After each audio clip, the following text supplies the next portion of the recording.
അസ്സലാമു അലൈക്കും വറഹ്മത്തുള്ളാ. പുതിയ എപ്പിസോഡിലേക്ക് എല്ലാ പ്രേക്ഷകർക്കും സ്വാഗതം. ഈ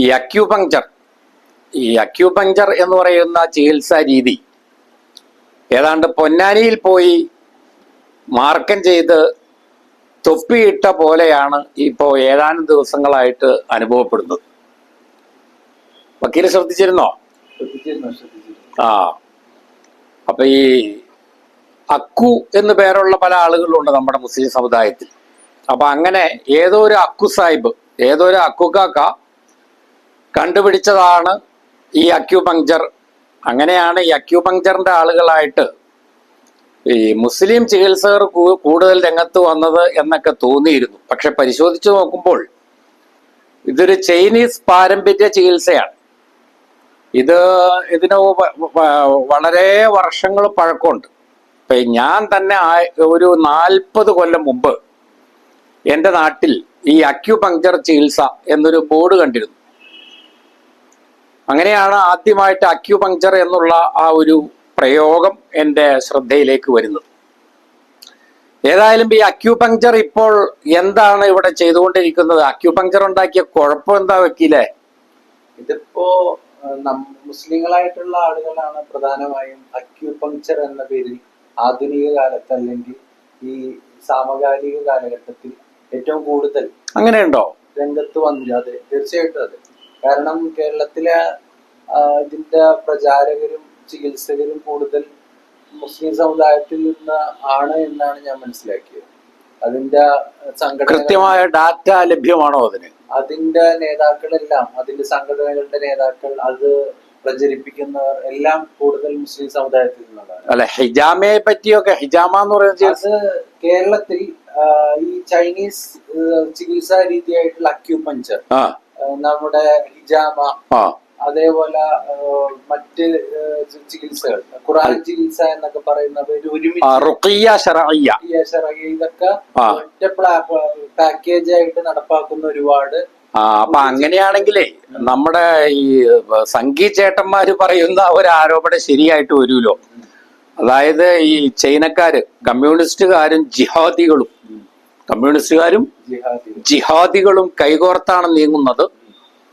ജിഹാദികളുടെയും ചൈനീസ് കമ്മ്യൂണിസ്റ്റുകാരൊക്കെ ചൈനയായിട്ട് എന്തോ ഒരു ബന്ധമുള്ള അങ്ങനെയാണല്ലോ. അപ്പൊ അവരൊക്കെ ഒരേ രീതിയിൽ ഒരേ ധാരയിലൂടെ ഒരേ സരണിയിലൂടെ സഞ്ചരിക്കുന്നവരാണ് എന്ന് പറയുന്ന ആളുകൾക്ക് പെട്ടെന്ന് ഇത് കൂട്ടിക്കെട്ടാൻ എളുപ്പമുണ്ടല്ലോ. അപ്പൊ ഏതായാലും നമ്മൾ മനസ്സിലാക്കേണ്ടത് ഒരു ചികിത്സാ രീതിയും നമുക്ക് അന്യം നിൽക്കേണ്ടതില്ല.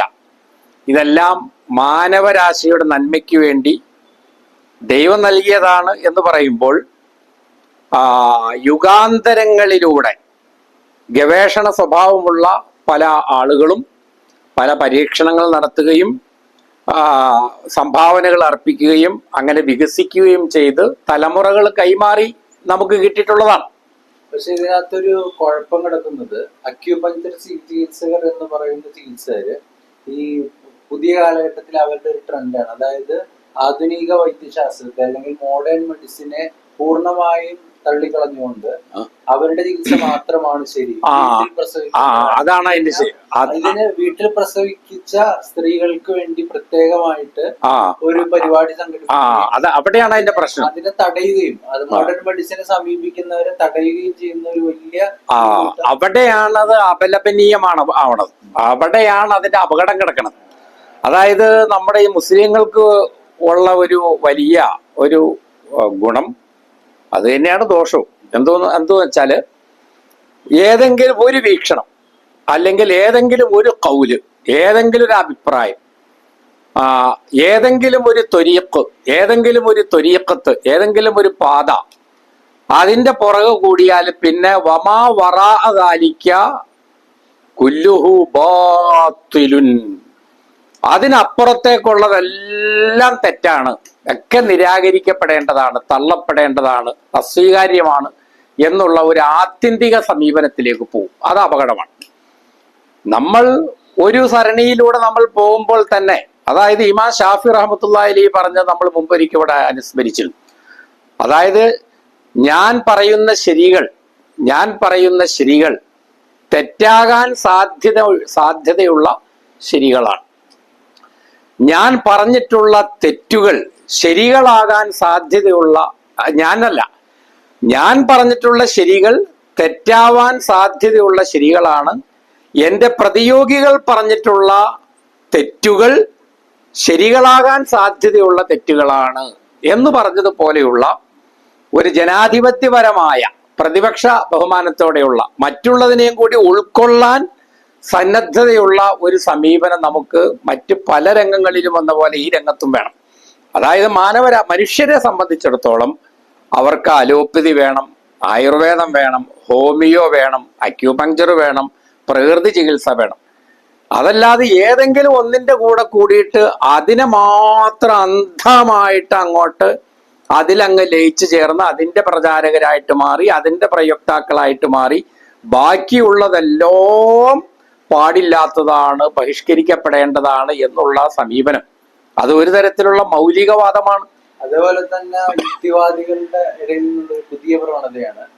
പ്രത്യേകിച്ച് ഇപ്പൊ ആരിഫ് ഹുസൈൻ എന്ന് പറയുന്ന യുക്തിവാദി നേതാവ്, അദ്ദേഹം ഒരു ഹോമിയോ ഡോക്ടറായിരുന്നു. അപ്പൊ അദ്ദേഹം അദ്ദേഹത്തിന്റെ പരിപാടി ഹോമിയോയെ എതിർക്കുക എന്നുള്ളതാണ്. അതേപോലെ ആയുർവേദത്തിനെ എതിർത്തുകൊണ്ട് വലിയൊരു ശതമാനം യുക്തിവാദികളുടെ രംഗത്ത് വന്നു. അതെ അതാണ് അതൊരു തരത്തിലുള്ള ഭീകരവാദമാണ്, തീവ്രവാദമാണ്, മൗലികവാദമാണ്. അലോപ്പതി മാത്രമേ ശരിയുള്ളൂ, ഇംഗ്ലീഷ് ചികിത്സ മാത്രമേ ശരിയുള്ളൂ എന്ന് പറയുന്നത് അത് ഒരു മൗലികവാദമാണ്, അതൊരു തീവ്രവാദമാണ്, അതൊരു ഭീകരവാദമാണ്. അതേപോലെ തന്നെ ഒരാൾ പറയാണ് അക്യൂപങ്ചർ അത് മാത്രമേ ശരിയുള്ളൂ, അക്യൂപങ്ചർ ചികിത്സിച്ചാൽ മതി, ആ ചികിത്സ നടത്തിയാൽ മതി, നിങ്ങൾ ഇംഗ്ലീഷ് മെഡിസിനൊക്കെ നിർത്തിക്കോ എന്ന് പറയുന്നതും വളരെ അപകടകരമാണ്. അത് അക്യൂപങ്ചർ മൗലികവാദമാണ്, അക്യൂപങ്ചർ തീവ്രവാദമാണ്, അക്യൂപങ്ചർ ഭീകരവാദമാണ്. അപ്പോ എല്ലാത്തിലും സമതുലിതമായ ഒരു കാഴ്ചപ്പാട് വേണം. മനുഷ്യർക്ക് ചില ആളുകൾക്ക് അക്യൂപങ്ചർ കൊണ്ട് മാറിയെന്ന് വരും, അതേ രോഗം മറ്റൊരാൾക്ക് അക്യൂപങ്ചർ കൊണ്ട് മാറിയെന്ന് വരില്ല. അയാൾക്ക് ഫലിക്കുന്നത് ചിലപ്പോൾ സിദ്ധവൈദ്യമായിരിക്കും, അല്ലെങ്കിൽ പ്രകൃതി ചികിത്സയായിരിക്കും, അല്ലെങ്കിൽ ഹോമിയോ ആയിരിക്കും. അത് ഓരോ വ്യക്തിയുടെയും ശരീരഘടനയും പ്രകൃതവും ഒക്കെ അനുസരിച്ച് മാറ്റങ്ങൾ വരും. അതുകൊണ്ട് എല്ലാ ചികിത്സാ ശാഖകളും എല്ലാ ശാസ്ത്രശാഖകളും മാനവ നാഗരികതയുടെ ഭാഗമാണ്, മനുഷ്യർക്ക് അത് ആവശ്യമാണ് അതാണല്ലോ നമ്മുടെ ഗവൺമെന്റ് സമീപനം അതല്ലേ. ആയുർവേദത്തെ പ്രോത്സാഹിപ്പിക്കുന്നു, അക്യൂപങ്ചറിനെ പ്രോത്സാഹിപ്പിക്കുന്നു, യൂനാനിയെ പ്രോത്സാഹിപ്പിക്കുന്നു, ഇംഗ്ലീഷിനെ പ്രോത്സാഹിപ്പിക്കുന്നു. അതൊക്കെ നമ്മുടെ ഇന്ത്യയുടെ മഹത്തായ ഒരു മാതൃകയല്ലേ. അപ്പൊ അത് സഹസ്രാബ്ദങ്ങളിലൂടെ വളർന്നു വന്നിട്ടുള്ള നമ്മുടെ ആ ഒരു സംസ്കാരം, ആ ഒരു പൈതൃകം, ആ ഒരു കൾച്ചർ ഒരു രംഗത്തും വെച്ച് നമ്മൾ നഷ്ടപ്പെടുത്തരുത്. ആ ഒരു സമതുലിത സമീപനം എല്ലാ രംഗത്തും ഉണ്ടായിരിക്കണമെന്നാണ് ഈ സന്ദർഭത്തിൽ ഊന്നി പറയാനുള്ളത്. എല്ലാവർക്കും നന്ദി, നമസ്കാരം.